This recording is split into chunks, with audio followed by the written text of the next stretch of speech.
Olá, tá começando o 40º episódio do A Fonte da Gigahertz, patrocinado essa semana pelo Text Expander e pela ExpressVPN. Quem tá falando aqui é o Marcos Mendes e, claro que assim como toda semana, o Felipe Espósito também tá por aqui, beleza? Beleza, Marcos. E aí, como é que vai? Tudo certo também. Fiquei com inveja de todo mundo que pôde te encontrar em São Paulo, que não foi meu caso, pela sua passagem relâmpago aí pra dar uma volta no fim de semana. Pois é, estive batendo perna em São Paulo, foi uma viagem rapidinha, a gente não conseguiu se ver dessa vez, mas eu tô sempre em São Paulo, então não vão faltar oportunidades, né? Pois é, né? Mas foi bacana ver lá você e o Adorno e o Barba, todo mundo ali. Falei, que bacana, isso é bacana estar por lá. Abraço pros dois. Vamos começar aqui com o follow-up em relação, na verdade, em relação ao Ted Lasso, porque teve mais um episódio. Eu confesso que gostei mais desse episódio do que do passado, mas eu queria entender um pouquinho, ou escutar um pouquinho as suas impressões. Então, antes da gente continuar, né, um aviso de spoiler, se você ainda não assistiu o último episódio de Ted Lasso, pode pular o capítulo, porque a gente vai bater um papo agora sobre o que rolou no segundo episódio da terceira temporada dessa série tão querida. Também foi um episódio bem bacana, um episódio grande, até de 50 minutos. Eles aumentaram a duração dos episódios de Ted Lasso, que antes, se eu não me engano, a primeira temporada tinha ali episódios de 30, 35 minutos. Agora a gente já tem episódios aí de 40 até 50 minutos. Mas é bom que a gente curte Ted Lasso por mais tempo, principalmente porque essa pode ser a última temporada. E aí, já falando do episódio que saiu essa semana, o que eu mais gostei foi que o Trent Crimm voltou pra série. Ele não tinha aparecido ainda no primeiro episódio dessa temporada. Agora ele tá de volta. E num esquema bem bacana, porque ele tá lá dentro junto com o time. Ele tá supostamente escrevendo ali ele propôs escrever um livro sobre o Richmond. E para isso ele tá convivendo junto com o time. Só que tem todo um problema, um conflito antigo entre o Roy e o Trent, e aí fica até engraçado, porque o Roy proíbe o pessoal do time de conversar com ele, aí quando ele chega todo mundo fica quieto, e isso leva até o próprio Ted Lasso a dar uma dura no Roy depois, ele conversa sério com ele, até quando ele falou sério, foi até um momento que eu fiquei, eita, o que aconteceu aqui, né? O Ted Lasso sendo sério desse jeito, mas foi bem interessante, assim, todo o decorrer aí dessa história, e o desfecho também é muito bacana. Mas aconteceu muita coisa nesse episódio, além desse plot do Trent Crimm de volta. Teve aí o Zava, um novo jogador que apareceu nesse episódio, um jogador extravagante, que agora entrou pro Richmond também, e outras partes engraçadinhas aí, como, por exemplo, a história da mãe da Rebecca que apareceu. Teve uns momentos de FaceTime lá que foram engraçados. E aí, Marcos, o que você achou desse episódio? Eu gostei. O primeiro, a gente conversou sobre ele semana passada, teve até o encontro do pessoal do Ted Lasso na Casa Branca e etc. E aí, depois que a gente falou sobre o episódio, quanto mais eu pensei sobre ele, mais eu fiz relação com saúde mental e etc. E isso segue no segundo episódio, especialmente com a Keely, que tá lá com a empresa de relações públicas dela. A primeira coisa que ela faz no primeiro episódio é começar a chorar a hora que a Rebecca chega por lá, porque tá ocupada, muita pressão, dá pra ver que o que ela tinha em mente de abrir a empresa dela não é nada do que tá acontecendo, aquela equipe que é super fria e ninguém se conversa e não tem nada ali, né? No máximo ela tem aquelas conversas com a Bárbara que também não... Você vê que ninguém tá em compasso ali, tá todo mundo meio descompassado. E o lance da entrada do Zava, que eu achei engraçado, porque eu não sigo muito futebol. Já fui muito do futebol. Hoje, não sei dizer um jogador atual que joga, talvez o Neymar. Mas esse Zava me pareceu aquele cara que era o Ibrahimovic, que usava um rabinho de cavalo também, uma coisa assim. Mas a cara... já falei mais um, vou falar mais um ainda. Parece um pouco o Messi também, né? Meio misturado os dois ali. De atitude eu não sei, mas a intenção, obviamente, é meio essa. Eu tenho sempre uma resistência à entrada de personagens novos em séries, né? Putz, a terceira temporada não tem história rolando, vai inventar história nova com personagem novo, né? Mas é um artifício para fazer a história evoluir, dar uma chacoalhada. Dá pra ver, por exemplo, que a entrada do Zava no time, o Jamie já ficou meio assim, ele faz uma careta, depois faz de novo uma careta com essa... Primeiro com a chance, agora com a confirmação do Zava entrar por ali. Mas pra mim, e é engraçado, né? Esse episódio não apareceu nada do Wonder Kid lá, como é que chama o personagem que virou o técnico lá, que é basicamente o vilão, o Nathan. Isso. Não teve nada dele, né? Apareceu um pouquinho, bem rapidinho lá só, o ex-marido da Rebecca, mas pra mim, foi um episódio do Roy, basicamente. Ele é tipo a fábula do leão que tá com um prego na pata, alguma coisa na pata, que tá bravo com todo mundo o tempo inteiro, aí tira o prego, pronto. Ele vira um amorzinho. O lance tá meio esse, assim, acho que com o Roy, e foi meio a virada esse episódio, porque você vê ele ficando vulnerável em várias situações, né? Primeiro, ali com... Enfim, né?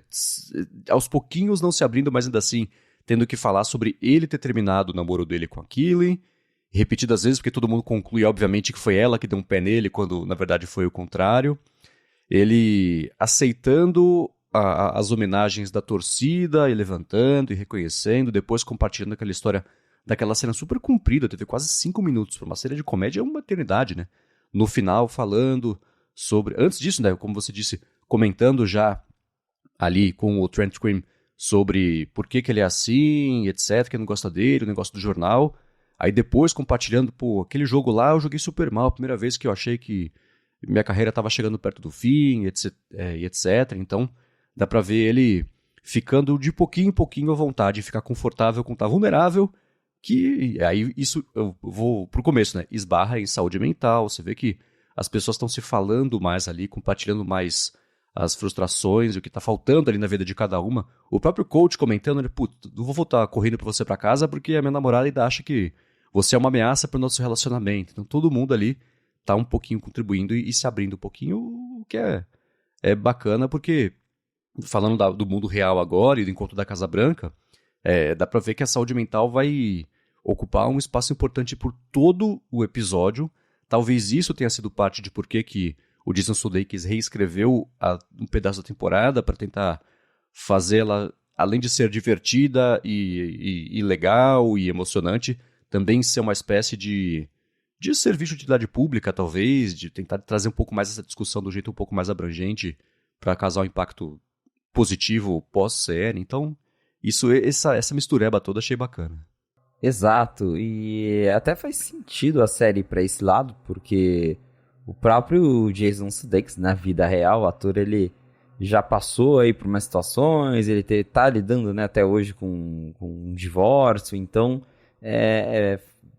quando você vê ali, analisa por esse contexto, faz bastante sentido que a série tenha ido para esse lado de discutir a saúde mental, e pelo jeito vai ser aí pelo menos boa parte da temática dessa terceira temporada. E lembrando aí mais uma vez, para quem ainda não assistiu a terceira temporada, agora os episódios estão saindo sempre às terças à noite. A Apple diz quarta, mas na verdade pra gente aqui tá saindo terça à noite, o que é ótimo. Então já tem outro episódio de Ted Lasso lá no Apple TV Plus. E isso que você também, né, comentou aí do encontro da Casa Branca. Foi bem interessante ter visto todo o elenco lá, porque no outro episódio da Fonte a gente tinha comentado que o encontro ia acontecer.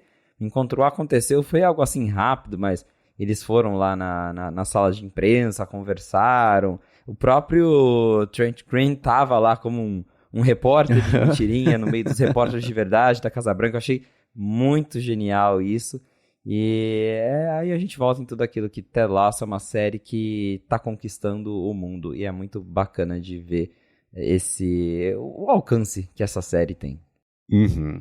Eu também eu vejo muito da série e tô projetando, claro, mas assim, né? Muito do que acontece eu vejo com esse espectro do fim do relacionamento do Ted Lasso, né? Não dele, mas ainda assim do Jason Sudeikis com a atriz, que é a Olivia Wilde, que fez a 13 lá no House, etc. E tem umas frases, umas coisas assim que, claro, olhando por esse contexto, dá pra encaixar uma coisa na outra, mas ele falando... Acho que a sobrinha do Roy falando, não, vocês estão sendo bestas, Roy, não, na verdade, quando duas pessoas se gostam muito, mas ainda assim tem muito trabalho no caminho, acho que né, não funciona, etc. Então tem umas coisinhas aí que dá pra ver que pode ser um reflexo da vida real. E ele escreveu a série quando estava no fim do relacionamento com o Olivia Wilde, aí teve toda uma briga feia sobre divórcio, eles aparentemente fizeram as pazes ultimamente, então eu fiquei pensando, poxa, será que essa reescrita do final da série também tem um pouco de reflexo disso? Então, olhando por esse espectro, eu sempre faço um paralelo ou outro. Putz, essa frase aí tem um duplo sentido interessante, se o objetivo for esse. Mas, enfim, deixa eu fazer aqui, ao longo das próximas semanas também, um comentário rápido sobre o que aconteceu nos episódios. E Ted Lasso, a terceira temporada já fez ele voltar lá pra cima, bem lá pra cima, no top 10 da Real Good, que é um serviço que faz a medição global de streaming, aí entra filme, entra série, entra tudo meio junto. Ele já voltou pra quarta posição, acima de muita coisa grande, né? De, por exemplo, o Mandalorian, John Wick, né? Que agora estreou um filme novo, então volta aí a voga. Tá só atrás do The Last of Us, Everything Everywhere All at Once e a série Daisy Jones and the Six, que eu acho que é da... tá aqui. Que é do Amazon Prime. Doido, né? Exatamente, bem doido ver isso, mas também ao mesmo tempo não é tão surpresa. Na semana passada a gente comentou que Ted Lasso era a mais assistida do Apple TV Plus, segundo uma pesquisa da Just Watch, e agora tem essa da Real Good mostrando que Ted Lasso não só é a mais assistida do TV Plus, como também uma das mais assistidas do momento de todas as plataformas, pelo menos nos Estados Unidos, mas ainda assim mostra aí que Ted Lasso é um grande sucesso da Apple e faz bastante sentido que a Apple tenha apostado tanto nessa série que já ganhou vários prêmios, como a gente discutiu, ainda deve ganhar muito mais prêmio pela frente com essa última temporada, e a Apple vai continuar, né, investindo bastante em divulgar Ted Lasso. Teve essa ação mesmo da Casa Branca, tem também, a gente já comentou em outro episódio, que a Apple está até investindo mais nos merchandisings ali de Ted Lasso com jogos de tabuleiro e outras coisas. Teve a parceria com a Nike para vender os uniformes do Richmond lá no site da loja oficial da Nike. Então, é uma série que está fazendo muito sucesso, que está crescendo cada vez mais. As pessoas estão descobrindo o Ted Lasso, está sendo referenciada em vários lugares. E, como eu tinha falado agora há pouco, é muito legal ver que a Apple conseguiu uma série que tenha todo esse destaque, porque tem outras séries do Apple TV Plus muito bacanas que repercutiram, mas acho que nenhuma até hoje repercutiu tanto quanto o Ted Lasso. Não, sem dúvida.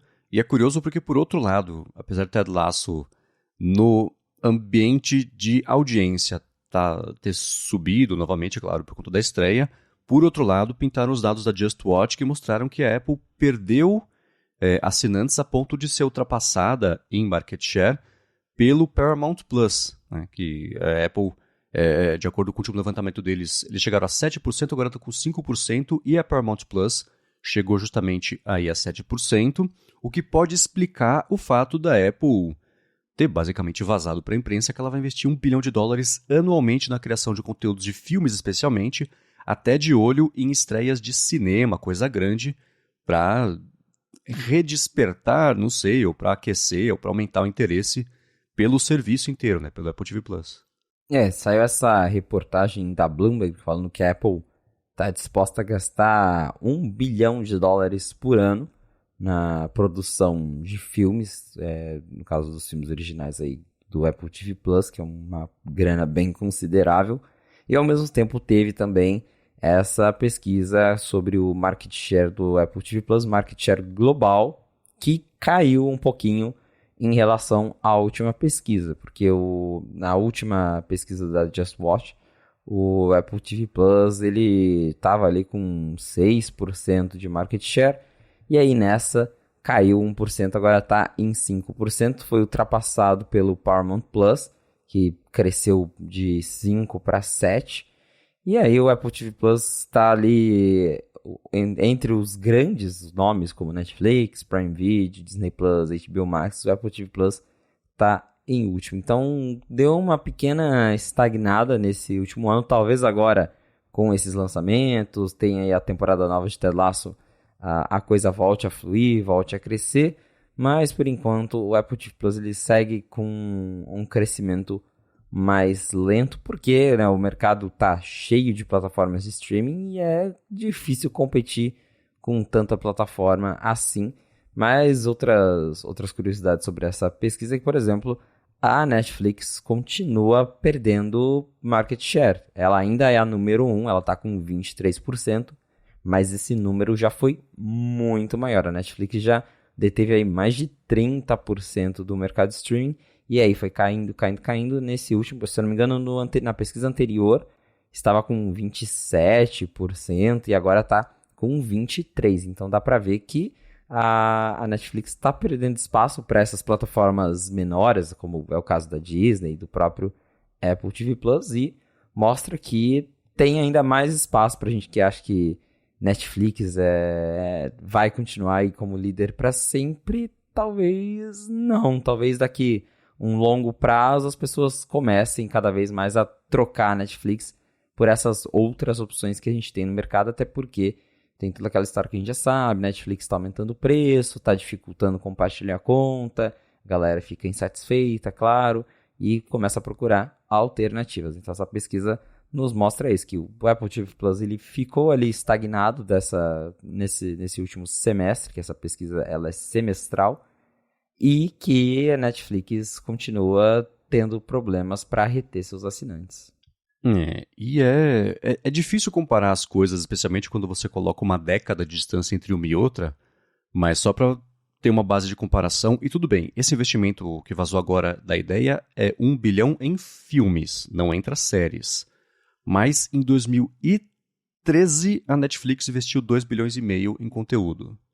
Então há 10 anos foi um investimento de mais do que o dobro e meio de investimento, assim, do todo tipo de conteúdo versus ali só filmes, como é o caso da Apple. Não tem informação sobre quanto que ela está investindo em séries, né? Tanto séries novas quanto aumentando ou, enfim, lidando com o orçamento de séries que já estão aí acontecendo.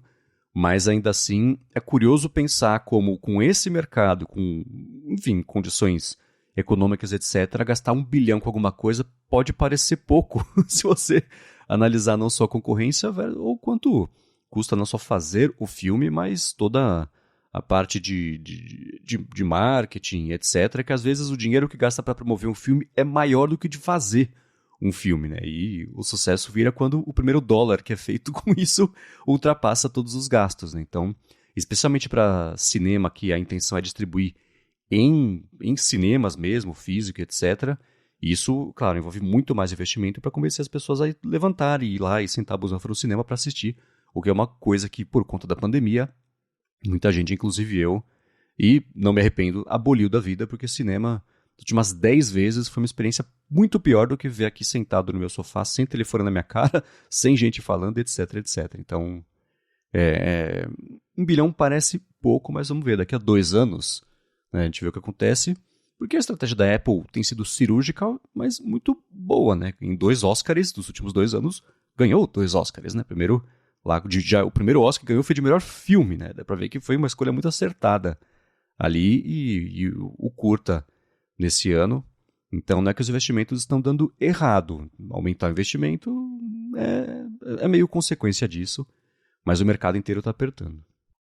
E a gente deve ver a Apple investindo cada vez mais aí no TV Plus. Teve aí também uma reportagem recente sobre esporte, que é uma área que a Apple também vem investindo bastante, que a Apple tá tentando ali, tá dando lances para liga de futebol inglesa, né, English Premier League, e parece que ela tá tentando adquirir os direitos de streaming, tá fazendo as negociações, a gente não sabe se vai conseguir ou não, mas parece que tá rolando essa disputa.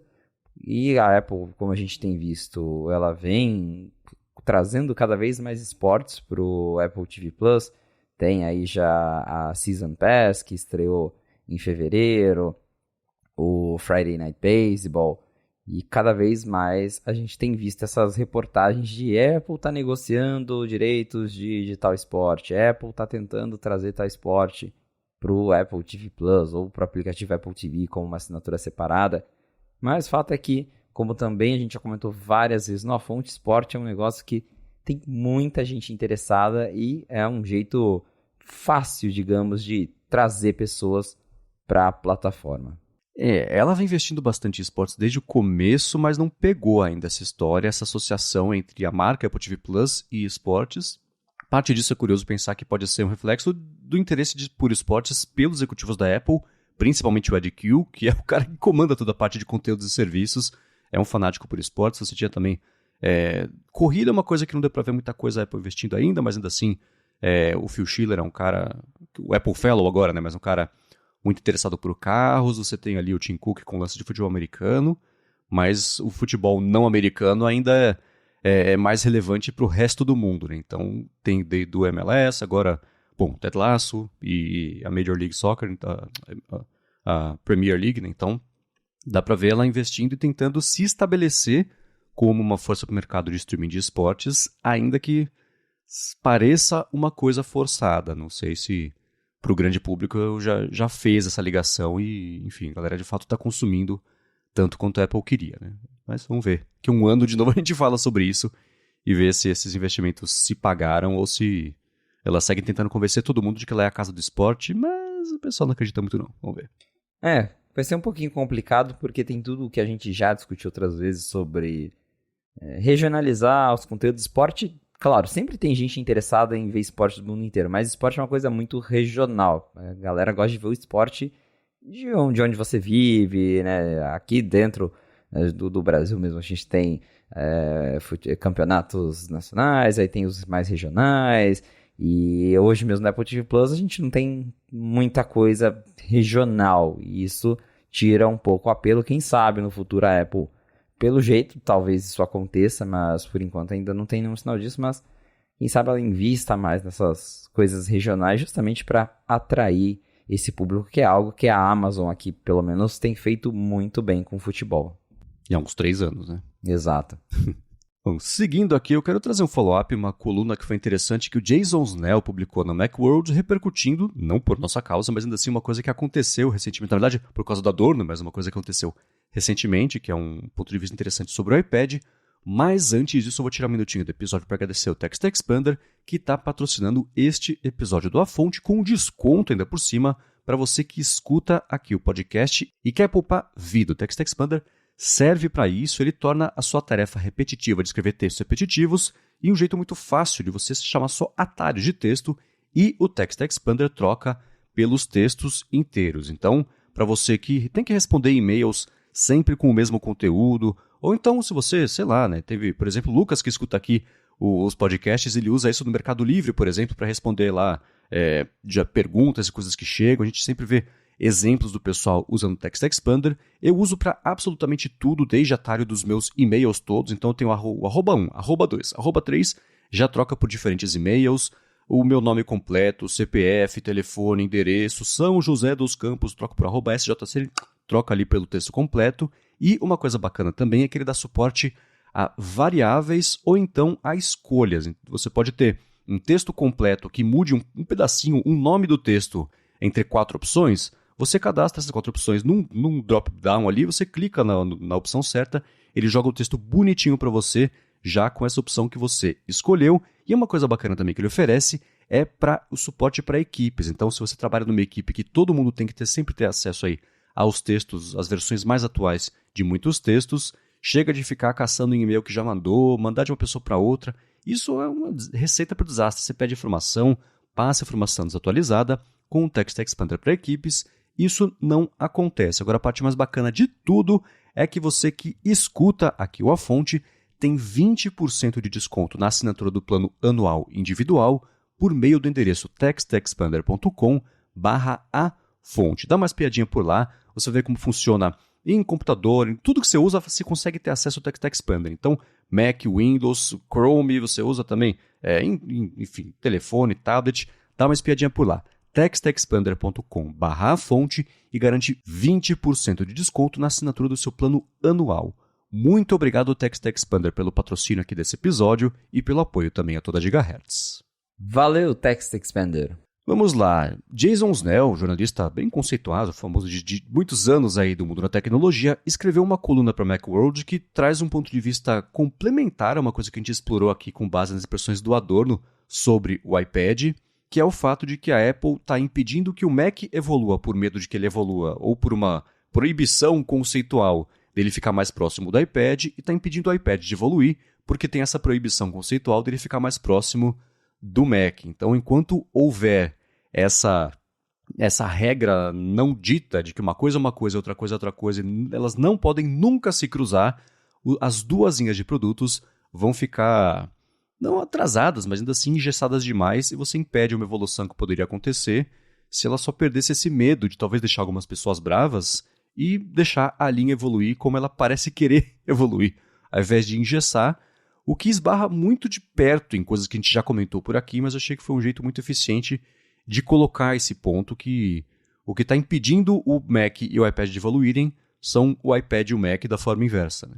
Pois é, e essa coluna entra bem no que a gente chegou a comentar naquele episódio que o Adorno, abraço Adorno, veio aqui conversar com a gente. E o Jason Snell coloca, por exemplo, que o iPad ganhou suporte a mouse depois de anos, só que mesmo assim é um mouse que não é um mouse, é uma experiência que não é exatamente a mesma que você está acostumado a usar no teu MacBook ou em um computador normal. O iPad ganhou o aplicativo Files, mas é muito mais limitado que o Finder. O Stage Manager foi o jeito da Apple de trazer janelas sem trazer janelas.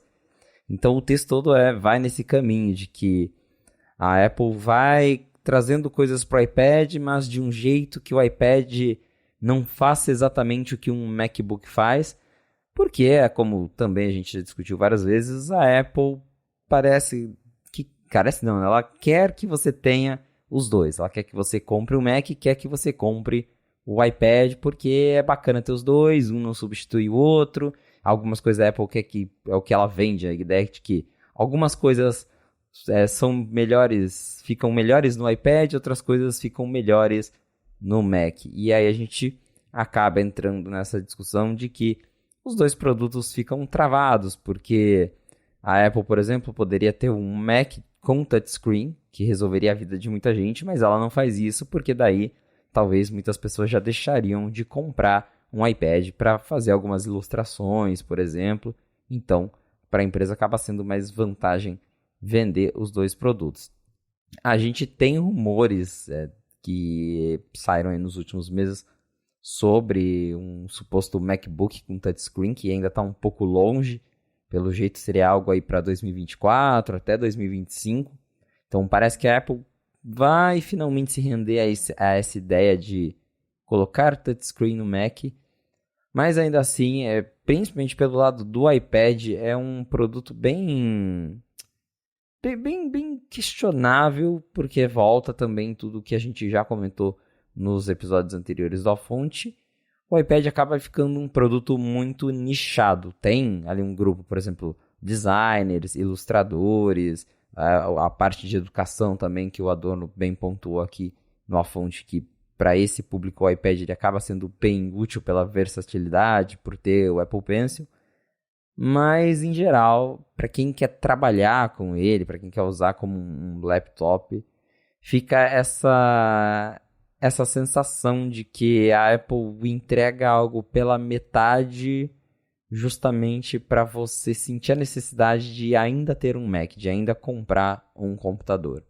Ele tem um momento que ele comenta, acho que isso ele foi repercutindo a coluna dele no Upgrade, que ele fala sobre o iPad Pro, especialmente, que ele conclui que foi um erro estratégico o lançamento do iPad Pro, porque ele seria o mais próximo de um substituto do Mac para quem quer usar o iPad para trabalhar de verdade, entre muitas aspas, nessa parte mais criativa, que aparentemente sempre foi para onde ele foi mais voltado, e do lado do Mac muita coisa deixou de evoluir, e ele disse assim, a solução, e eu também acho isso, não é juntar os dois, mas é deixar que um transite ali pela evolução do outro, e parte de funcionalidades além só de um Stage Manager, ou de um suporte a mouse, etc., porque essas coisas, essas travas, esse freio puxado em algumas funcionalidades, estão impedindo que isso aconteça, e ele defende assim.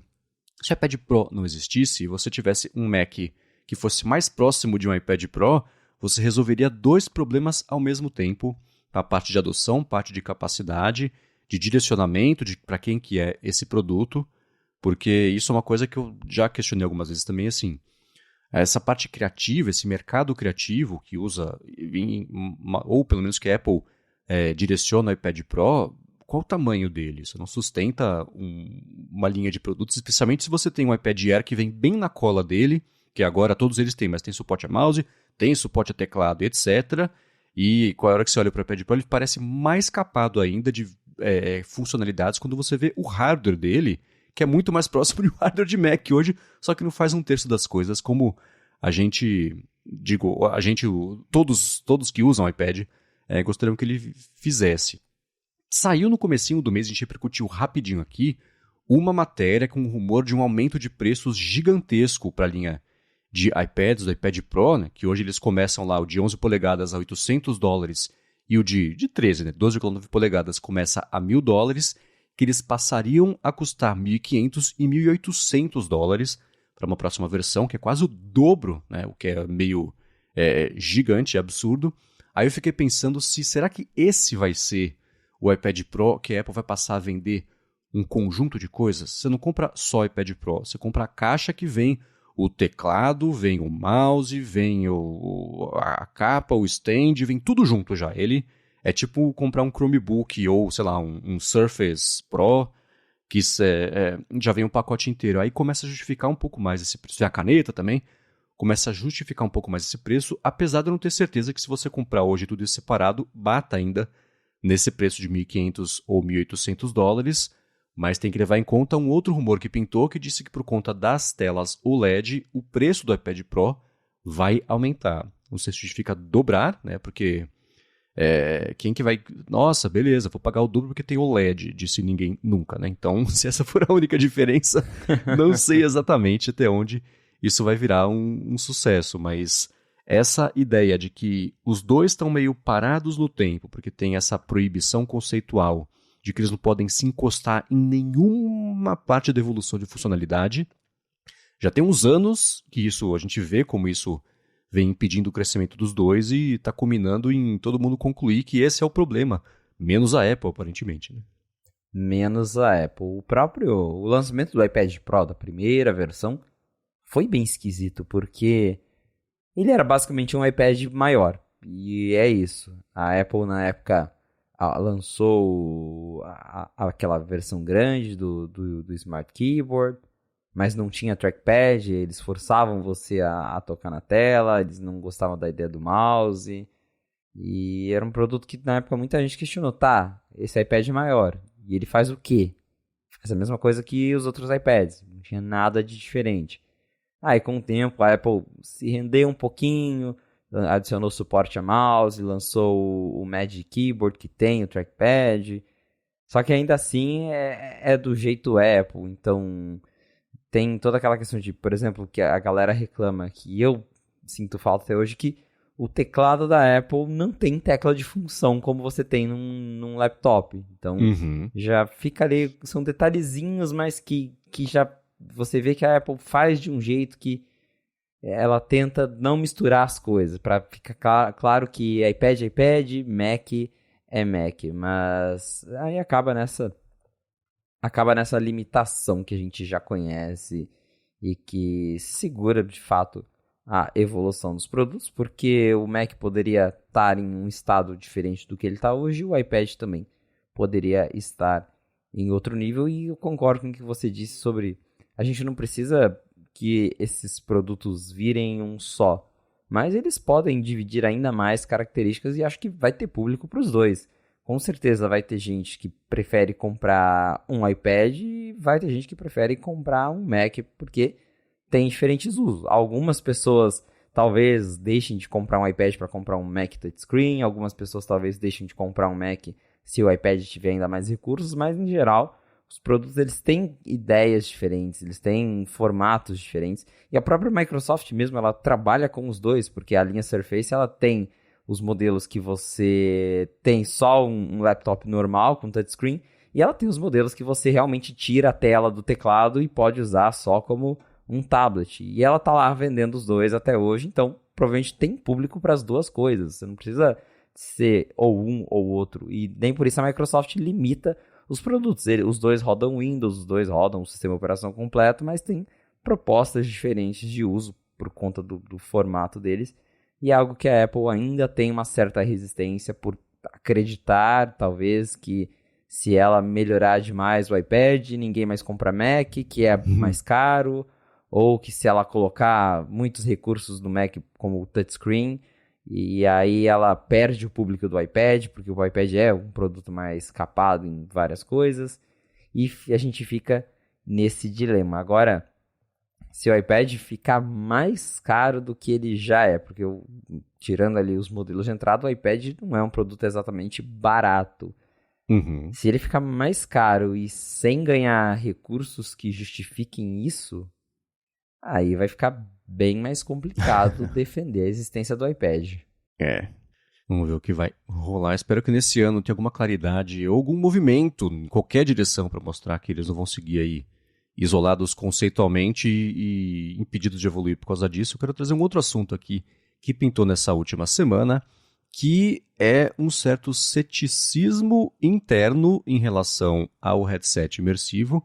A gente ficou sabendo pelo New York Times que muitos funcionários, claro, né, anônimos que conversaram ali com o Times disseram que eles não acreditam muito ali, não estão com muita firmeza internamente, não só eles, mas que a sensação geral da Apple é que, ao contrário de outros produtos, especialmente lançamento de categorias, que existia ali uma empolgação interna, nesse caso, uma pessoa até falou que o headset parece ser uma solução em busca de um problema, né? Então o motivo da galera usar ainda, eles não conseguiram ainda mostrar internamente, e isso aconteceu junto de uma demonstração que a Apple fez, isso veio na mão do Mark Gurman, que a Apple fez ali para o que eles chamam de top 100, que são os executivos ali fora do micronúcleo de pessoas que têm acesso a informações super restritas, abriram um pouco isso, fizeram lá no Steve Jobs Theater uma demonstração do headset e que também as fontes não conversaram com o Gurman ele reportou mais do que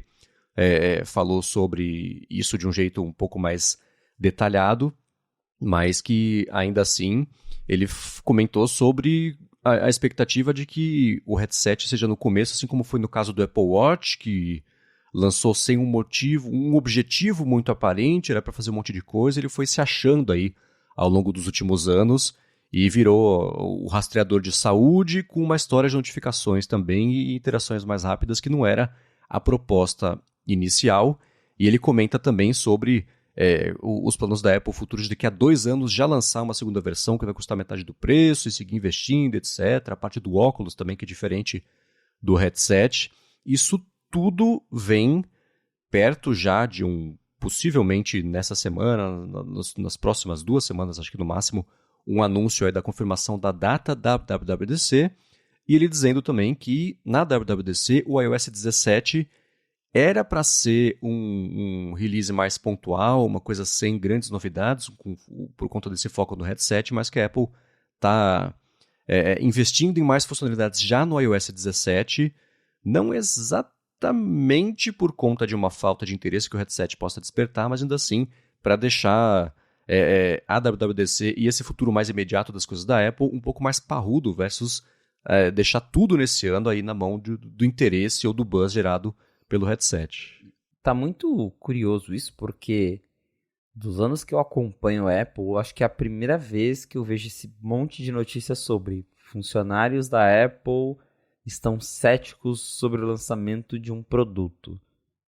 No nível que tá com esse headset, porque essa não é a primeira reportagem sobre isso. A própria Bloomberg já tinha falado disso, acho que o próprio The Information também já falou que, olha, os funcionários lá dentro estão achando meio esquisito esse headset. Eles falam que o produto meio desengonçado, que tem protótipo que a bateria tem que ficar pendurada e eles não gostaram. Alguns funcionários falam que usaram e não viram sentido em usar um produto desses. Então, realmente assim, chama a atenção ter tantos relatos de gente que está lá dentro testando isso e não acreditando no que vai lançar. Porque mesmo o Apple Watch, na época que ele ainda não tinha exatamente algo, um propósito, os rumores e todas as notícias em volta dele tinham expectativas grandes, porque a gente sabia que ele ia ter alguma coisa de saúde que poderia vir a ser algo grande no futuro. O pessoal tinha a expectativa de ter ali os recursos como notificações no pulso, e isso gerou um interesse antes mesmo do produto ser lançado. Muita gente já tinha essa vontade de conhecer o Apple Watch. Com o headset já está ao contrário, porque eu mesmo vendo esse monte de rumor de que gente lá dentro da Apple não sabe direito por que eles estão lançando isso e o que esse produto vai fazer, aí eu penso, se eles não sabem, para que eu vou querer isso? O que eu vou fazer com isso? Então, parece um produto bem perdido, e claro que tem sim a chance da Apple lançar e depois ir ajustando ele conforme o público vai interagindo com esse produto, ou conforme eles vão vendo as necessidades ou para onde que o headset vai caminhar. Nesse momento, de novo, foi reforçado que a Apple vai bater muito na tecla de videoconferência, reunião, produtividade, e vai deixar um pouco de lado a parte mais, por exemplo, de jogos, que é algo que outras plataformas aí investem bastante. Nesse momento, parece que não é a prioridade para a Apple. Eles vão ficar mais no foco aí em vender o headset como algo mais corporativo, algo mais para negócios e produtividade do que de fato um produto para diversão, até porque por $3.000 comprar isso só para brincar é complicado. E realmente assim, me intriga essa ideia de que já até se fala aí de expectativas de vendas, que a Apple já nem espera que o produto vai fazer um sucesso tão grande. Parece que eles têm aí a previsão de vender até menos, talvez, que 1 milhão de unidades no primeiro ano, que não é pouco, mas também, considerando quando a gente compara com o tanto que a Apple vende de iPhone, iPad, Apple Watch, é um número mais baixo do que a empresa está já acostumada a vender. Então, talvez seja isso, talvez o headset ele vai seguir a mesma ideia do Apple Watch de lança desse jeito e aí a gente vai ajustando. O próprio Apple Watch teve isso ele foi anunciado lá em 2014, a segunda geração só veio em 2016, e aí lá na segunda geração já dava para ver que a Apple tinha encontrado o caminho do Apple Watch, que ela começou a investir mais na parte de fitness. Se você pegar o evento do primeiro Apple Watch e do Series 2, você vê que o evento Series 2 já é bem mais focado nos recursos de monitorar exercício, que foi o primeiro Apple Watch que ganhou lá que foi a prova d'água de verdade. O primeiro era só resistente, que ganhou o GPS. Então, pode ser que nesse mesmo período de 2 anos do headset, a Apple encontre um caminho para ele e siga nesse caminho, que talvez seja o caminho que vai dar certo, porque até, segundo os rumores, já em 2024, talvez a gente tenha já a nova versão um pouco mais barata ou menos cara, que daí sim a Apple teria mais chances de conquistar público mais comum com esse headset. Mas para essa primeira geração, as expectativas, claro, a gente quer ver como o produto funciona, mas eu não consigo ver nesse momento como um grande lançamento que vai conquistar o público, que vai despertar um interesse muito grande nas pessoas.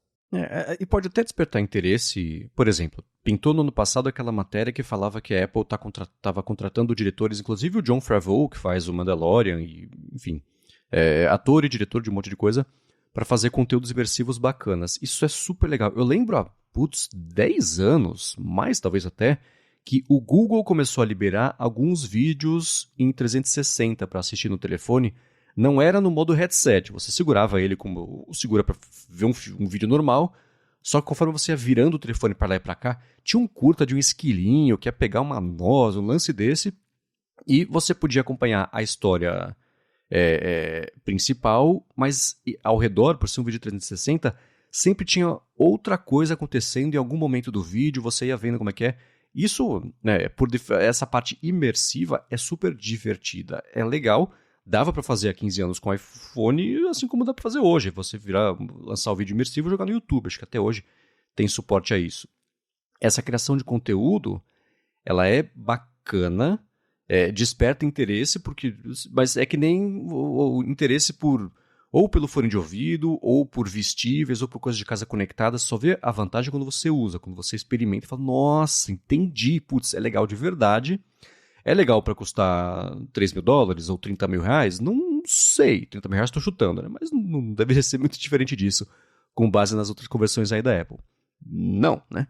Mas comprar o headset é um carro, não dá, né? Mas ainda assim, essas coisas, a gente vê, ela tinha mostrado pro Al Gore e pro Bob Iger, que na época era o CEO, agora de novo é o CEO da Disney, foi quando pintou isso tudo dela contratar os diretores também de Hollywood para fazer coisas, inclusive o Jon Favreau.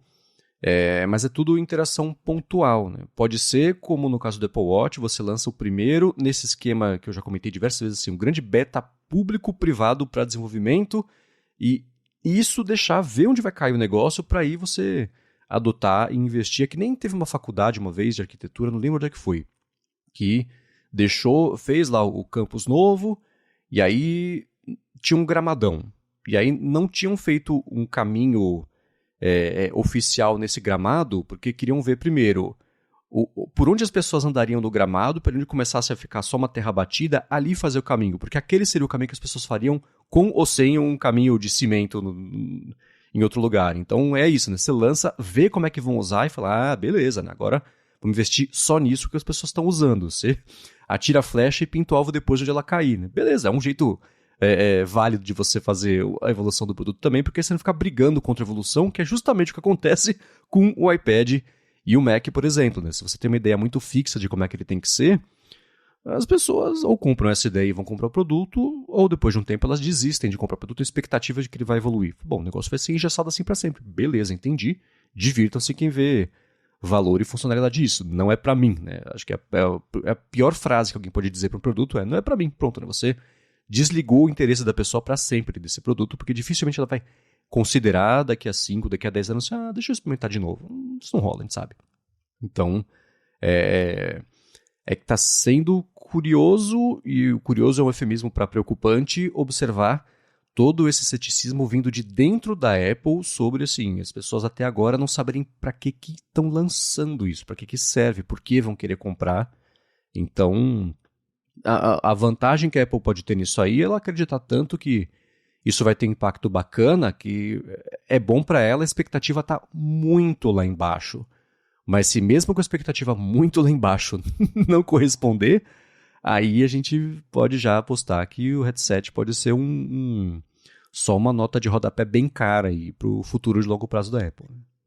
E voltando também, né, nesse comparativo com o Apple Watch, a gente esbarra no preço inegavelmente, porque o Apple Watch, ele tinha essa ideia mais conceitual, que nem a Apple sabia direito o que era o Apple Watch, mas ainda assim ele conseguiu conquistar as pessoas logo de cara, porque, primeiro, é um relógio, então acho que mais pessoas conseguem usar, né, se verem usando um relógio no dia a dia, porque você fala, pô, tá, legal, um relógio da Apple, já tenho iPhone, vou comprar, é bonitinho, vou comprar porque gostei da pulseira, vou colocar e tal, mas o Apple Watch tinha lá os modelos mais caros, que a Apple até aprendeu que não serviam para nada, que, sei lá, pouquíssimas pessoas compraram, eles pararam de fazer aqueles modelos de ouro caríssimo, mas tinha modelo de Apple Watch por $300 no lançamento, então a Apple conseguia ter um alcance muito grande já na primeira versão com o Apple Watch, para ter essa ideia de como as pessoas normais estão usando esse produto. E aí, com base nisso, eles foram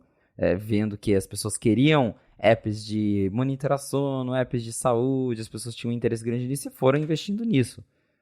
O headset ele já chega com a expectativa baixa por parte de todo mundo, porque ninguém sabe o que vai fazer com esse produto. Não é um produto tão fácil de vender quanto o Apple Watch, porque, como eu falei, o Apple Watch é um negócio que você veste, coloca ali no teu pulso e vira um acessório. Isso aí, o headset, não é algo que você vai usar toda hora, não é algo que você vai sair na rua com ele. Então é mais difícil de você se imaginar usando isso como você mesmo pontuou. A menos que você use ele e perceba, fala, tá, ok, agora eu entendi para que eu preciso disso. É diferente do Apple Watch, que você consegue já se imaginar usando antes mesmo de testar ou comprar.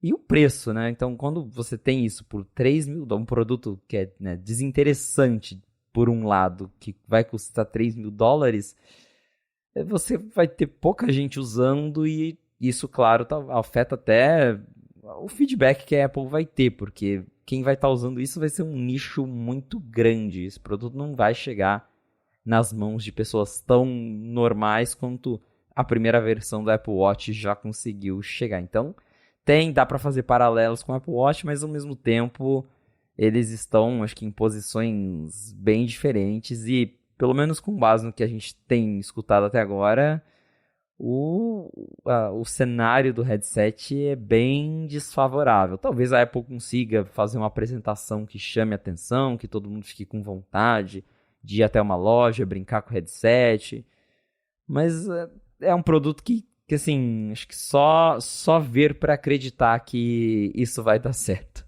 Sim, e você comentou de loja, eu tô pensando o seguinte, né? Não existe nada que diga sucesso inicial mais do que uma fila para fazer qualquer coisa, né? Então, se você tiver nas lojas da Apple que marcar a hora para fazer uma demonstração de 15 minutos do headset, você vai na loja, tem aquela fila enorme para fora, aí dá pelo menos a sensação de que é uma coisa que despertou interesse. E desperta interesse de fato, mas uma coisa é despertar interesse, outra coisa é despertar a carteira. E aí vai ter um delta muito grande entre uma coisa e outra, mas partindo da premissa de que assim como os AirPods, e acho que os AirPods são, especialmente o Pro, com cancelamento de ruído, a parte de som 360, que tem nos outros também, mas em menor grau, é uma coisa que só encaixa na cabeça, literalmente.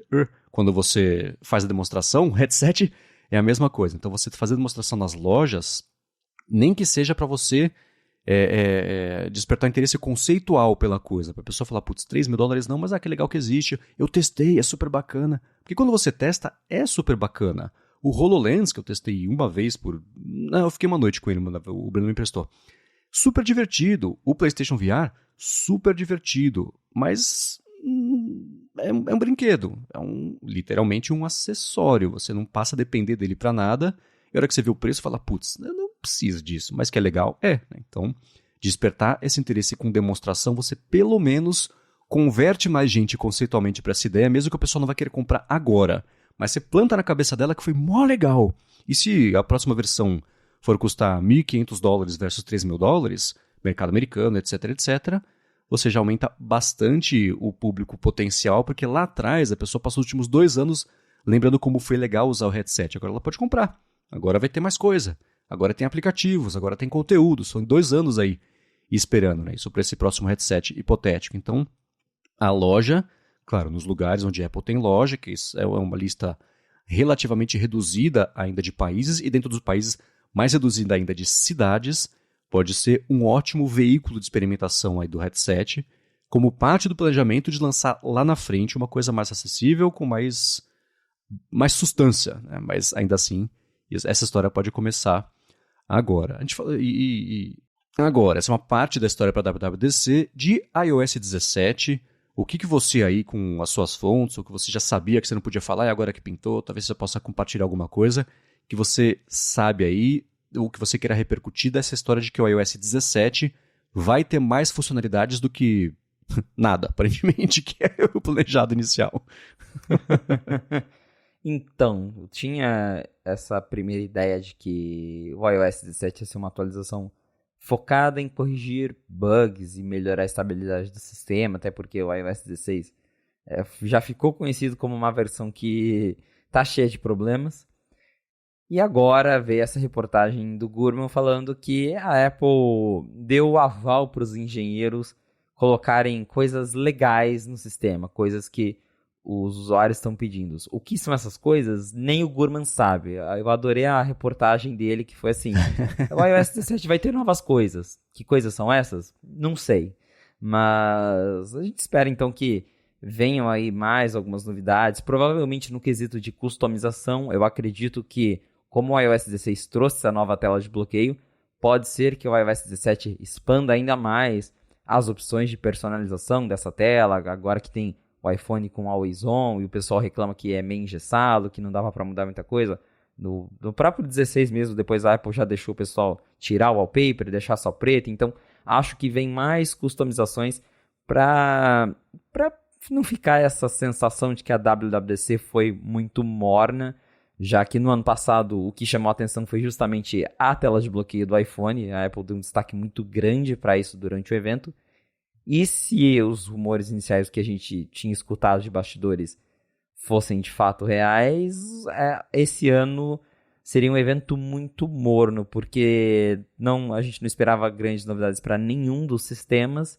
E aí acho que agora eles já devem ter acertado ali mais ou menos o desenvolvimento inicial do sistema, e a Apple falou, não, vamos colocar aqui uns recursos que a galera tá pedindo, que o pessoal quer, e eu não consigo pensar em outra coisa a não ser customização. Então, vamos ficar aí no aguardo para descobrirmos mais novidades sobre o iOS 17, porque o que a gente sabia era que o foco desse evento ia ser o headset, mas talvez a própria Apple já percebeu que o headset não vai chamar tanta atenção assim, ou que talvez ele não vai estar 100% pronto, pode ser aquela coisa de vai ter uma prévia, que daí o headset só vai ser comercializado mesmo lá no final do ano, então a gente não vai saber tanto assim dele nesse primeiro momento.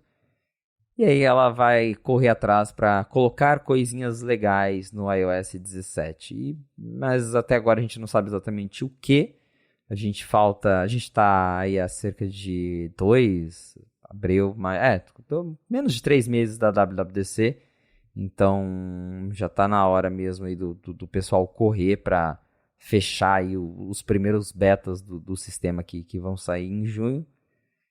Mas até agora sem um sinal exato do que são esses recursos. Para você, Marcos, o que são esses recursos legais que você espera? Putz. Customização, eu nunca fui muito de fuçar nessa. Quer dizer, já fui. Há anos eu não sou a pessoa que sai fuçando e deixa, cada vez fazer uma coisa, pisca diferente. Não. Eu customizo o telefone para ele sair o máximo possível da frente, só deixar eu ver o que eu preciso ver rápido e tá resolvido. O que eu tô pensando, na verdade, é o seguinte. E isso é uma coisa que eu sei que muita gente está se questionando também. Não essa informação que apareceu não é agora. Não é semana passada que a Apple falou, escuta, a gente precisa de coisa nova pro iOS 17, que vai anunciar daqui a 3 meses, vai ter beta na mão de todo mundo e vai sair em setembro. Isso deve ter sido liberado muito antes e chegou agora ao canal de vazamentos aí que foi pra imprensa. Então não é como se ela fosse inventar funções novas agora para fazer, mesmo que o iOS 17 está em teste desde o iOS 16, basicamente, né? Então, vocês sabem por conta de logs, essas coisas são desenvolvidas com muita antecedência. Então, o que eu acho que deve estar acontecendo, e isso pode, né, eu falei, nessa semana, talvez semana que vem, nas próximas a gente saiba a data mesmo da WWDC, é uma correria para contar alguma história um pouco mais aprofundada sobre as IAs, que não é IA, mas os modelos porque o mercado todo está fazendo muito barulho com isso, né? E a Apple não ia ser bom ela passar mais um ano sem falar nada a respeito disso, mesmo porque ela contratou, por exemplo, tem o John Gianandrea, que veio lá do Google e era o cara justamente da parte de busca e liderou a inteligência artificial no Google também e foi parar na Apple, mas isso já faz uns bons, uns 6 anos que ele foi para lá e cadê? Faz um tempo. Então, certamente ele está fazendo algo lá, e a gente vê uma coisa ou outra de sugestões de aplicativos na hora certa, etc, precisa de contato, quando chega a mensagem, talvez seja fulano. Essas coisas todas dá para colocar nesse balde também, mas não chamam tanto atenção quanto você perguntar para o modelo que conversa com você. Apesar de que é curioso como nas últimas semanas, especialmente interagindo com esses modelos, dá para ver o quão menos mágicos eles são do que parecem ser num primeiro contato, numa primeira vista, uma primeira impressão. Então é curioso como a gente vai acostumar rápido e vai ver que é muito legal a tecnologia, mas muito da reação talvez seja um pouco de exagero na prática mesmo, dia a dia. A hora que deixa de ser um brinquedo que você vai usar, você fala, putz, não é tão diferente do Google, né? Mas a gente fala sobre isso talvez num outro momento. O que eu espero é que pinte alguma história a respeito disso, mas o que vier de customização no iOS 17 acho que vai ser bacana do ponto de vista de todos, não exatamente para mim, porque quando eu penso no iOS, talvez seja um pouco criativo e isso possa fazer uma bola de cristal chata para mim. Quando eu fui falar disso no ADT de WWDC, aqui tá meio resolvido. Assim, eu preciso olhar na minha wishlist aqui de coisas que façam falta. Que fazer falta mesmo? Não sei. Pode ser por ser segunda de manhã, meu cérebro não acordou ainda, mas não tem nada que eu falo, putz, isso tem que ter agora. Precisa ter uma Siri boa, mas isso já são 10 anos vivendo sem isso, se chegar, fala, tá, deixa eu ver como é que encaixa agora no dia a dia aqui, porque eu consegui achar um jeito de trabalhar sem depender dela. Pois é, acho que outro aspecto que dá pra gente pensar é justamente naquilo que foi reportado há algum tempo, da Apple estar preparando o iOS 17 para a Europa, basicamente, porque tem toda aquela briga com a União Europeia, a União Europeia quer que a Apple abra um monte de aspectos do iOS, então pode ser que a Apple já vai se render logo e falar, deixa o pessoal trocar aplicativo padrão, deixa o pessoal escolher qual que vai ser a câmera padrão, porque hoje ela liberou isso, mas só para e-mail e para navegador. Então pode ser que ela expanda essas opções para mais categorias de aplicativos, justamente para já evitar as dores de cabeça que ela vai ter com a União Europeia, já está tendo. E, claro, agradaria aí uma parte dos usuários que vem pedindo para a Apple liberar mais essas coisas. Então, talvez seja uma atualização mais interessante do que a gente estava esperando, mas enquanto ela não vem, o que vem aí, que possivelmente vai sair essa semana, é o iOS 16.4, que tem novos emojis, que tem notificações para web apps, e que tem também referências a um fone novo da Beats, que é basicamente uma versão atualizada do Beats Studios Buds, mas o novo vai se chamar Buds Plus, e tem lá já, a gente publicou no 95Mac as referências, os recursos, até imagens de como que esse fone vai ser, e o design é bem igual ao do Beats Studio Buds original, mas mostra aí que a marca Beats está viva e que a gente deve esperar o lançamento aí desses novos fones nos próximos meses.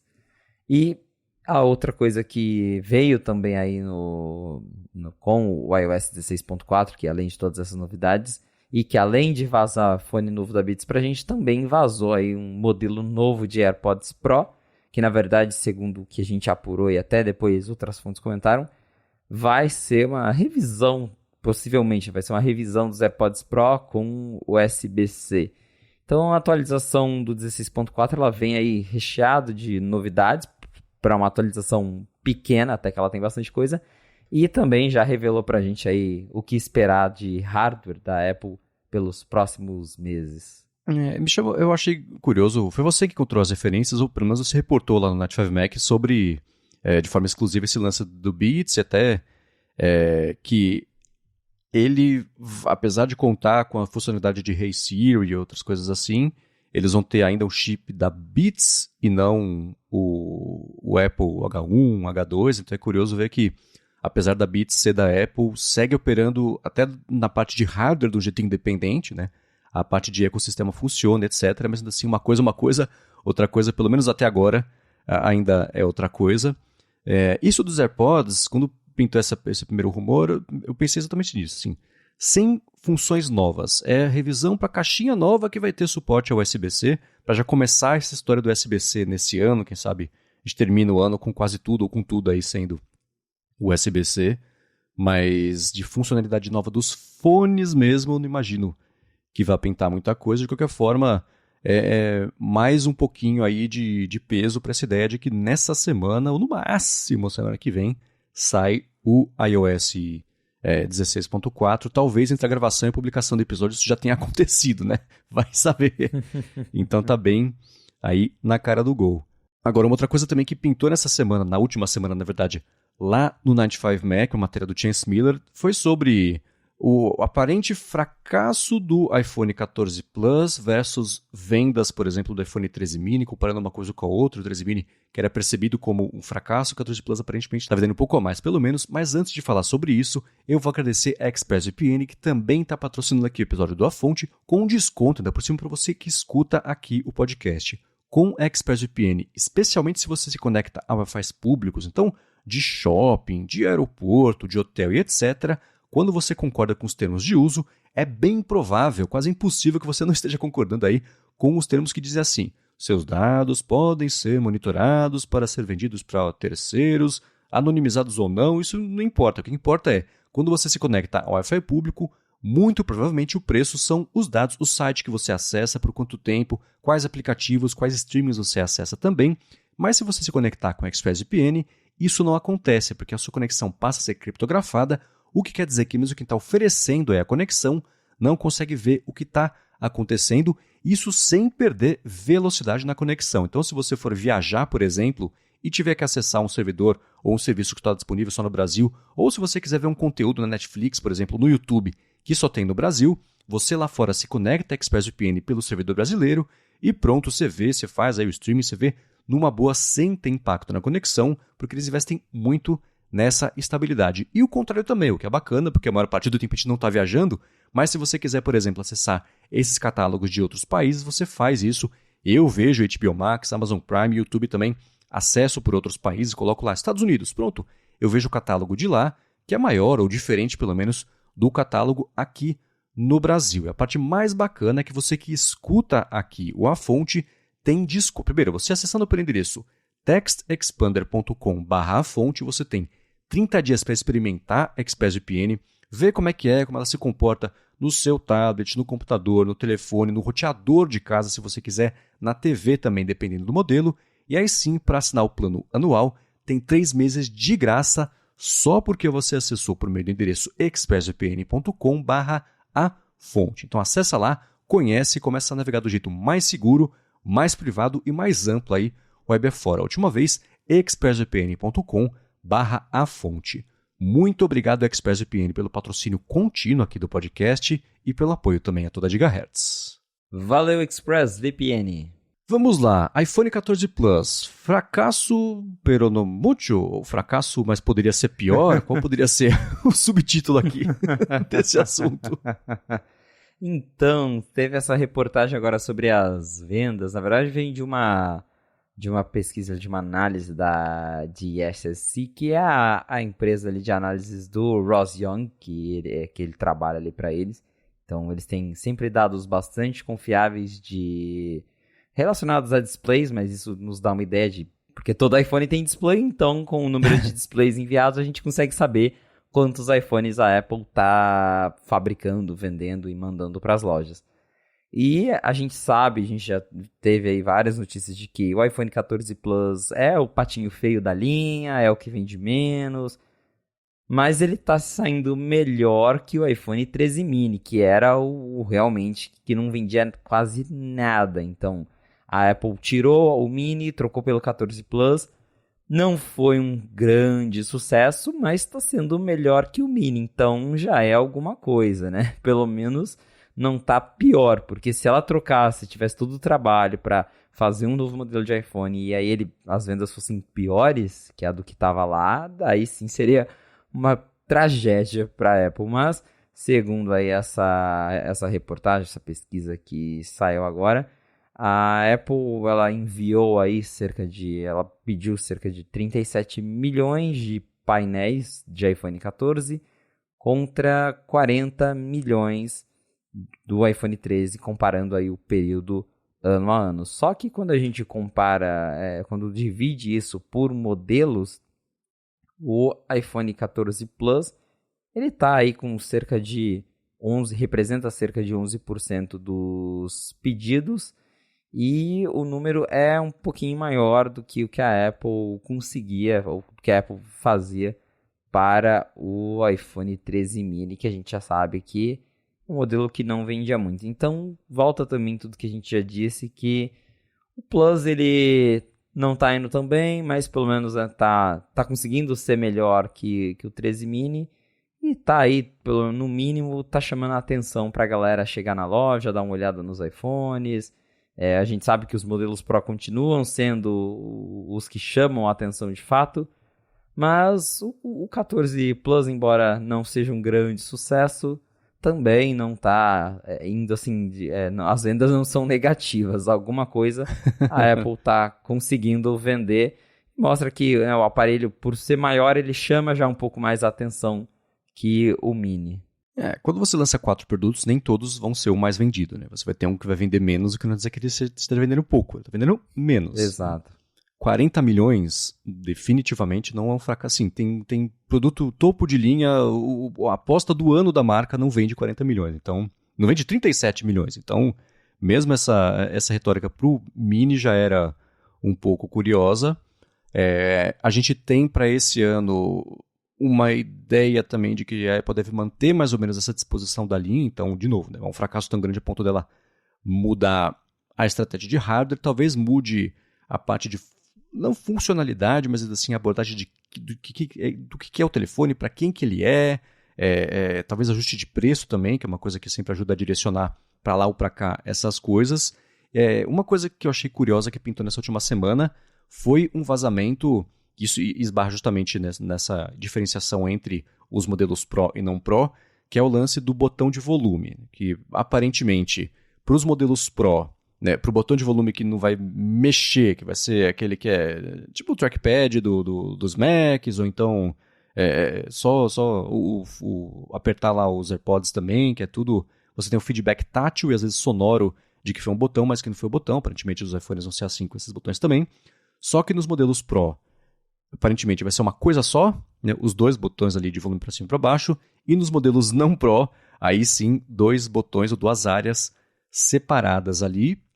Eu não consegui, eu li a matéria ali, veio lá do Apple Shrimp Pro, lá o vazador, li vocês repercutindo isso lá no 95 Mac também, outros sites repercutindo também, não consegui achar ainda um motivo prático para essa diferença, quando, a não ser assim, talvez seja fornecimento de peça, talvez seja para diferenciar a linha Pro da não Pro, mas se você quer aumentar as vendas do modelo não Pro, né, você deixa ele mais próximo do Pro.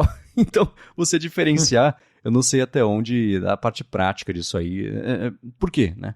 Mas ainda assim, aparentemente, isso deve acontecer. Você tinha escutado já especificamente sobre esse lance dos botões, alguma coisa parecida com isso? Quer dizer, tinha vazado os CADs há um tempo, mas sua impressão?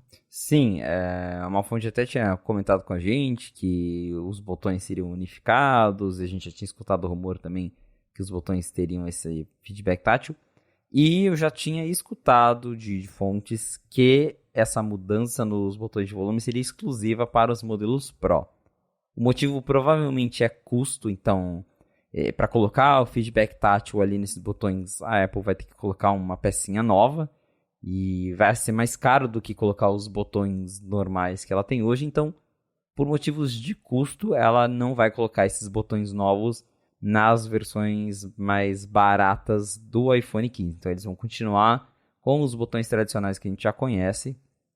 E aí, né, entra nessa questão de o que ela pode fazer para tornar os modelos mais baratos atrativos, porque a grande questão do iPhone 14 é justamente que eles são essencialmente um iPhone 13 refrescados, um modelo que não trouxe nada de muito diferente, e nesse ano a Apple parece apostar na Dynamic Island para chamar a atenção do público para esse modelo de entrada. Então, ao contrário do que aconteceu na linha do ano passado, esse ano todos os modelos vão ter a Dynamic Island, e embora o botão de volume vai continuar o mesmo dos atuais na linha mais barata, todos os iPhones eles vão ter esse novo design levemente curvadinho nas bordas, não é algo exclusivo do Pro. Então, ela vai aproximar mais a linha normal do Pro em questão de design, tirando essa parte do botão, numa tentativa justamente de ver se a galera compra esse novo modelo. Óbvio que o Pro vai continuar sendo mais vendido, porque é um modelo que vai ter as principais novidades, mas ela aposta que com essa aproximação de design, mesmo que não seja algo 100%, já seja o suficiente para convencer mais pessoas a trocarem de iPhone, a comprarem esses modelos intermediários desse ano. A estratégia para vender, você tem que ter os dois modelos caros e dos baratos, para apelar para todo tipo de bolso, são dois tamanhos também, apelar todo tipo de gosto, mas unir um monte de funcionalidades, a parte da pílula, por exemplo, da Dynamic Island para todo mundo, bacana, vai fomentar vendas.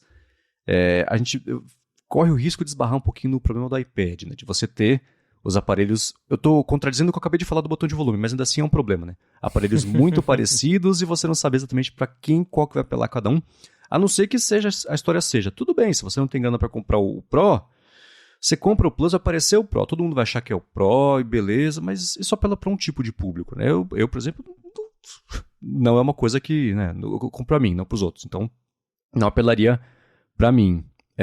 Da Dynamic Island, pintou uma matéria esses dias também, dizendo que o sensor de proximidade deve passar a ser integrado já também na Dynamic Island, que poderia levar a uma melhoria aí do Face ID, do conjunto para o desbloqueio.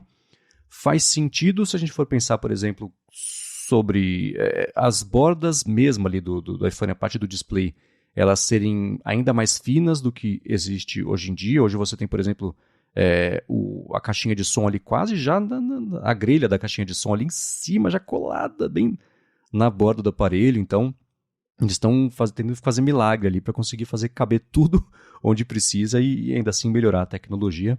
Mas tem essa história também de que o sensor de proximidade vai fazer parte agora da Dynamic Island. Não sei como isso...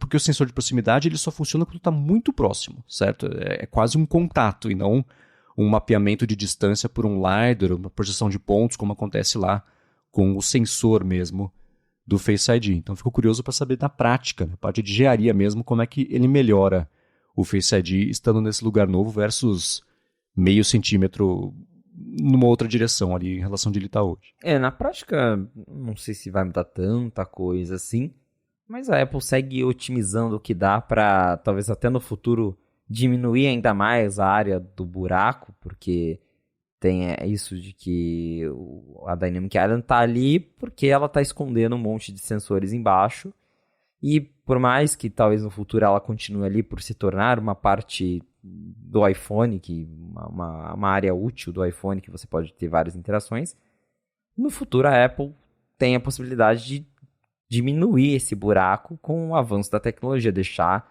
os sensores menores, diminuir ainda mais, para a gente, por exemplo, quando for assistir um vídeo, não ter o buraco da Dynamic Island ali, porque hoje, quando você não está usando, você tem essa parte morta na tela, e que se a tecnologia avançar, a Dynamic Island pode continuar existindo no sistema, mas quando você vai assistir um vídeo, vai ver uma foto, ela pode diminuir ainda mais do que ela diminui hoje. Então, a Apple com certeza vai trabalhando nisso aos pouquinhos para pensando mais ao futuro, tanto que se a gente pensar, você citou isso do alto-falante, essa mudança mesmo, ela veio no iPhone 13, porque o 13 ele tinha um notch menor, ainda era o notch, só que para diminuir o notch ela teve que jogar o alto-falante para cima, e como consequência isso com certeza ajudou a Apple a fazer a Dynamic Island, porque não teria como colocar o alto-falante mais no meio da tela.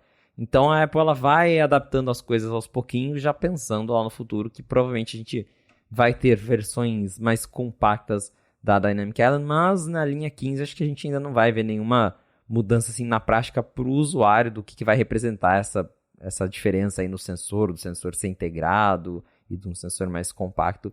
Visualmente acho que vai continuar a mesma coisa para todo mundo, com exceção da borda do 15 Pro, que todo mundo está falando que vai ser a menor borda de tela de todos os smartphones. Isso eu estou bem curioso para ver, porque hoje, quando a gente pega o iPhone e compara com outros topos de linha, como por exemplo os Galaxy S23 da Samsung, as bordas do iPhone elas são bem grandinhas. Não são as bordas que a gente tinha antigamente, com os iPhones de botão, mas elas são razoavelmente grandes para o padrão da indústria hoje. E aí, já tem aí, segundo os próprios cards que o 95Mac teve acesso, a gente terá...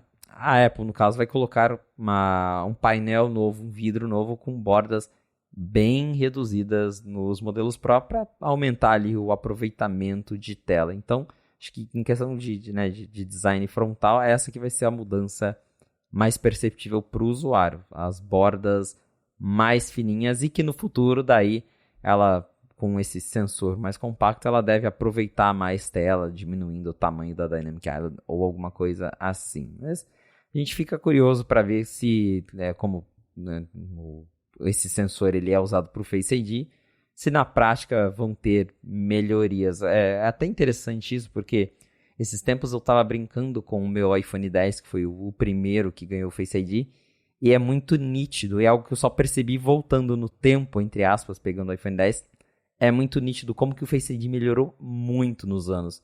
Porque o iPhone X, sei lá, ele tava aqui, eu deixo ele acima da mesa. Eu fui desbloquear, ele não desbloqueia nos mesmos ângulos que o meu 14 desbloqueia. Você tem que apontar mais para você, tem que olhar mais direto. Então dá pra ver que nesse decorrer de anos a Apple melhorou muito o Face ID. É uma coisa que a gente talvez nem percebe, vai trocando de modelo, não percebe, mas o Face ID ele melhorou muito. Então talvez com essa mudança de sensor, pode ser que melhore ainda mais, mas provavelmente vai ser uma mudança discreta que a gente só vai perceber mesmo quando faz esse tipo de comparação de um iPhone com o outro. Uhum. Velocidade e esse tipo de desempenho de uma coisa ou outra, a gente só percebe olhando pra trás mesmo. A gente acostuma rápido e melhora, a gente nem vê que melhorou, que volta e fala, nossa, que nem tela sem ter ProMotion, tela sem ser retina, duração da bateria, sei lá, né? São coisas que retroativamente melhoram muito quando a gente faz essa comparação. Agora, para finalizar o episódio, uma matéria que você publicou lá no Night 5 Mac, repercutindo uma coisa que o Ming-Chi Kuo disse, aparentemente o USB-C do iPhone, que deve chegar finalmente aí nesse ano, só vai ter velocidade rápida com cabos certificados ali, que podem ser do programa MFI. Aquela assim, não estou triste, estou decepcionado, não estou bravo, só estou decepcionado. Né? Assim, é o que todo mundo esperava que ia acontecer, aparentemente vai ser assim mesmo. Não sei se você quer falar ou se tem informações sobre a parte técnica do porquê que vai ter essa limitação ou certificação, ou se é só uma limitação artificial para seguir existindo, aí um motivo para Apple experimentar um pouco mais do programa Made for I para licenciar os cabos com ela. É o famoso desapontado, porém não surpreso. Então, isso. A gente já sabia que o iPhone ia ganhar o USB-C, e conhecendo a Apple, não é nenhuma surpresa que eles inventem algum jeito de limitar como os cabos funcionam, porque a Apple, consequentemente, colocando o USB-C no iPhone, ela vai perder um tanto de vendas com acessórios, que ela ganha muito dinheiro com acessórios, vendendo cabo, carregador. E se ela deixa você usar qualquer cabo, logicamente ela vai perder um pouco dessa venda, porque vai ter gente que vai comprar cabos de outras marcas. Lógico que sempre vai ter quem vai continuar comprando da Apple, porque confia na marca, mas ela vai perder dinheiro. Isso não tem como negar. E um jeito de reter um pouco disso é criando acessórios certificados. Porque hoje, para você lançar um cabo Lightning, você obrigatoriamente precisa licenciar um chipzinho que tem dentro ali. O próprio conector, né? Mas é o conector, tem um chip da Apple, que faz o celular ver que aquele ali é um acessório certificado. Então a Apple ganha dinheiro até com acessórios de terceiros que são baseados no conector Lightning. Já o USB-C é um padrão aberto, então qualquer um pode ter o seu cabo. E segundo o Ming-Chi Kuo, o que a Apple vai fazer? Ela vai levar essa certificação Made for iPhone para os cabos USB-C. Então o iPhone 15 ele só vai suportar carga, o fast charge, né, a carga mais rápida, através de cabos certificados. Isso é bem a cara da Apple, mas não quer dizer que cabos não certificados não vão funcionar, como algumas pessoas já criaram esse alarde. A Apple vai bloquear os cabos e você só vai poder usar o cabo da Apple. Não é isso. Eles vão funcionar, só que a Apple vai limitar a velocidade de carga apenas para cabos certificados. Por um lado, embora isso seja questionável, até porque hoje essa limitação ela não existe nem nos Macs e nem no iPad. Você pode colocar qualquer cabo carrega.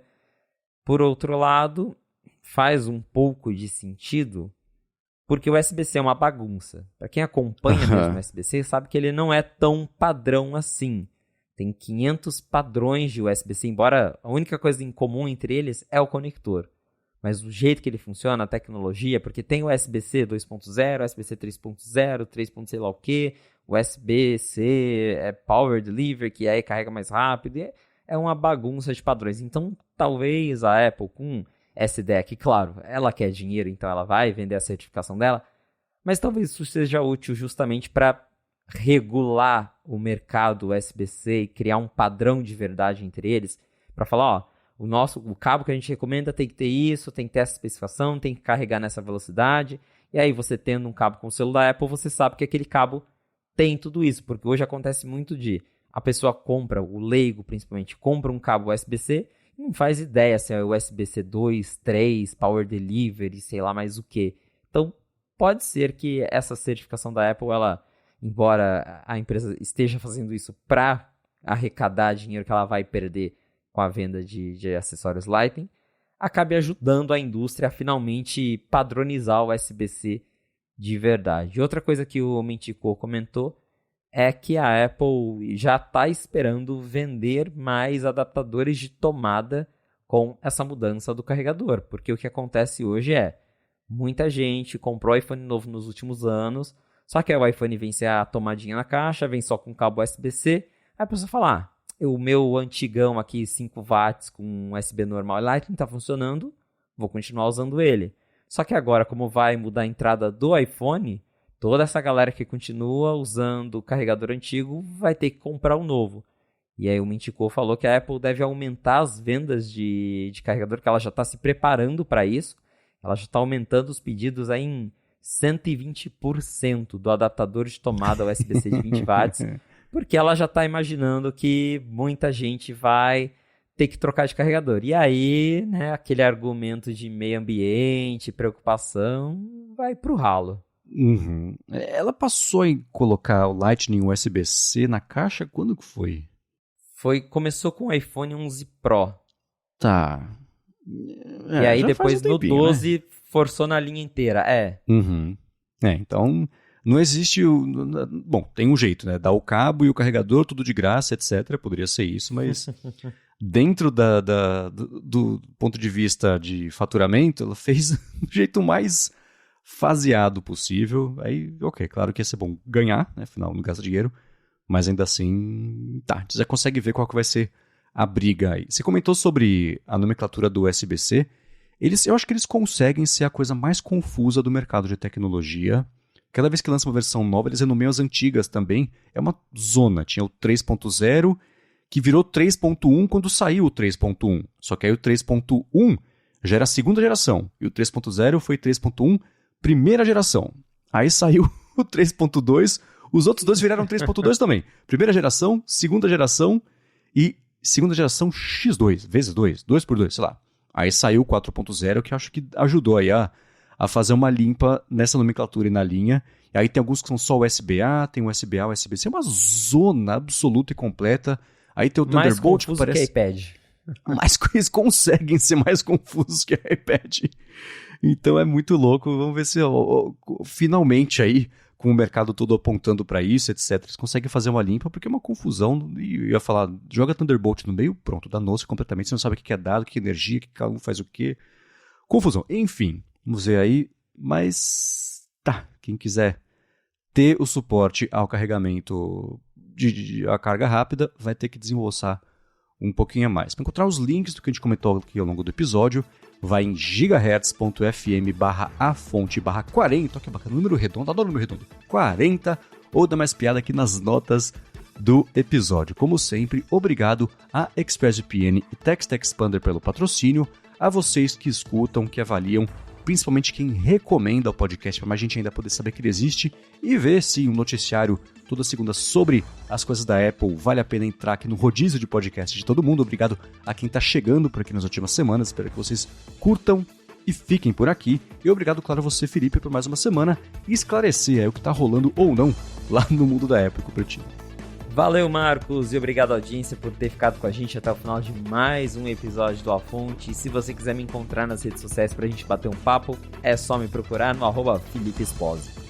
Boa, eu sou MVC Mendes no Mastodon e lá no Instagram. Apresento um monte de podcast aqui na Gigahertz e o Bolha Dev, que é um noticiário de tecnologia que sai toda a tarde, de segunda a sexta, porque tem de bacana no mundo da tecnologia, inovação e desenvolvimento.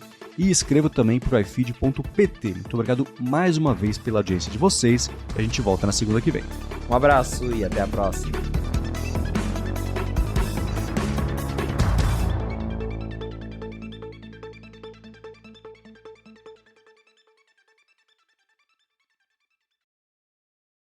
E aí, você vai pagar R$60 por mês para ter o seu selinho azul mantido no Twitter?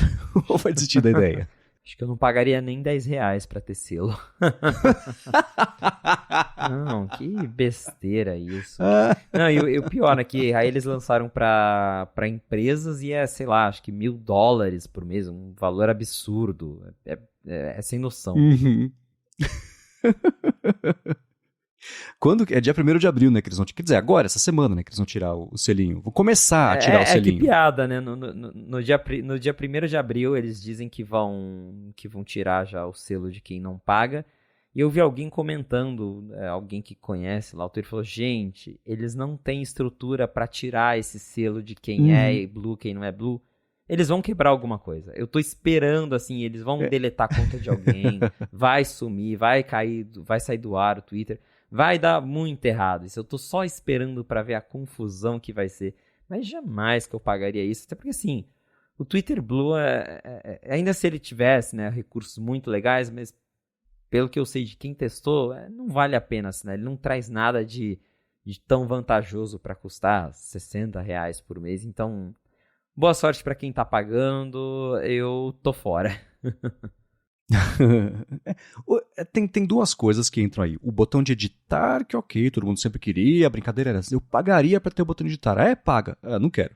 Essa é uma coisa. Outra coisa é a verificação de empresas ser muito cara, também faz sentido, é uma coisa que, ok, justifica, né? A empresa, primeiro, tem a grana pra pagar isso, dependendo da empresa, etc, mas ainda assim, é uma coisa que até faz sentido, mas putz, eu acho que foi o Casey Newton que comentou que o Twitter não tinha estrutura para automaticamente tirar os selos só de quem é o verificado legado, que vai ser assim, pega meia dúzia ali, vai na conta do Twitter Verified, vai olhando um por um quem que tem a verificação, paga quem não tem e vai tirando. Então, isso, a não ser que tenham construído algo automático aí nos últimos dias, vai ser um processo longo e doloroso mesmo, certamente com contas aí que são pagas, que vão perder o selinho, e não tem nem com o que falar, né, porque o suporte também quase não existe hoje em dia. Não existe suporte, você manda e-mail pro PR do Twitter, você recebe um e-mail de cocô, então é o que virou a empresa, né, essa rede social, uma tristeza, porque como eu já disse várias vezes aqui também lá no ADT, era minha rede social favorita, e é triste ver o que virou isso. Eu tava bem curioso pra saber se você ia pagar pra manter, e nem que, porque tem também, eu não sei se quem é verified pago tem acesso àquelas funcionalidades que eu acho que existem pra verificação que era orgânica, sei lá, que é de você só filtrar suas menções por quem é verificado também, tem umas coisinhas diferentes, né? Não sei porque eu não sou, mas eu sei que tem um painel diferente. Quem é verificado tem um painel lá que você só consegue receber a notificação de verificado pra não ficar muito cheia a tua timeline, principalmente pra quem, né, é artista, que tem, sei lá, milhões de seguidores, aí você consegue filtrar só pra quem é verificado, então tem uns recursos diferentes, mas não vale a pena não. Prefiro gastar pagando, sei lá, Ivory ou ir pro Blue Sky. Você ainda tá usando o Twitter com frequência? Tipo, twittar, sei lá, matéria, ok, né? Mas assim, interagir, conversar? Ou... Eu uso bastante, mas agora eu tô usando menos pra trabalho. Pra trabalho eu tô focando mais no Ivory, no Mastodon, né? Que o Ivory virou o cliente principal. Mas eu uso muito o Twitter porque meus amigos ainda estão lá, né? Amigos, assim, fora da bolha tech. Então, eu não abandonei, de fato, o Twitter. Mas eu tenho usado menos e tenho usado pra coisas diferentes. Não tem mais graça usar lá, tá uma bagunça, o aplicativo tá todo bugado. Pra quem tem close friends mesmo, às vezes você nem tem mais, nem aparece às vezes a label de que o tweet é do close friends, aí você fica, mas por que eu não posso curtir, dar retweet nesse tweet? É do close friends, mas não tem mais um indicador, porque sei lá, bugou, sumiu, os engenheiros, não tem engenheiro mais lá, né, sumiu, foi todo mundo mandando embora. Então assim, tá triste usar o Twitter. Mas pra galera que não é de tech, o pessoal segue lá. Por exemplo, você, não sei se nesse fim de semana, no seu tour de São Paulo, o Twitter surgiu como assunto que você tá com pessoas que não é de tecnologia. Mas a galera usa, quer dizer, usa, mas assim, essa polêmica toda esbarra nesse pessoal, ou eles sabem que existe, mas não chega lá de verdade? Acho que esse é o grande ponto. Essa polêmica não chega ainda no usuário comum. Porque essa galera, tipo, ok, o Elon Musk comprou o Twitter. Vai mudar o que pra eles? Nada. O Elon Musk tá tirando verificado, vai mudar o que pra eles? Nada. Só vai mudar, assim, realmente, quando acontece esses casos extremos de que, o Twitter ficou fora do ar o dia inteiro porque não tem engenheiro, foram mudar a API e estragou tudo. Aí a pessoa até sente, mas...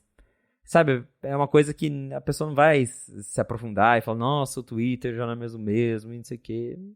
Então, o que eu vejo entre, né, a roda aí de pessoas fora da bolha tech é justamente que para essas pessoas ainda não faz diferença o que está acontecendo lá no Twitter. Acho que só vai fazer mesmo se chegar num ponto que o Twitter sai fora do ar todo dia e aí as pessoas vão parar de usar. Mas por enquanto só tá mais atingindo mesmo a gente que tinha acho que esse apego pelo Twitter, que acompanhava pessoas do mundo tech também que estão deixando o Twitter e indo para outras redes sociais, aí a gente acaba sentindo mais. Mas por enquanto ainda não é algo que chegou a afetar o usuário comum.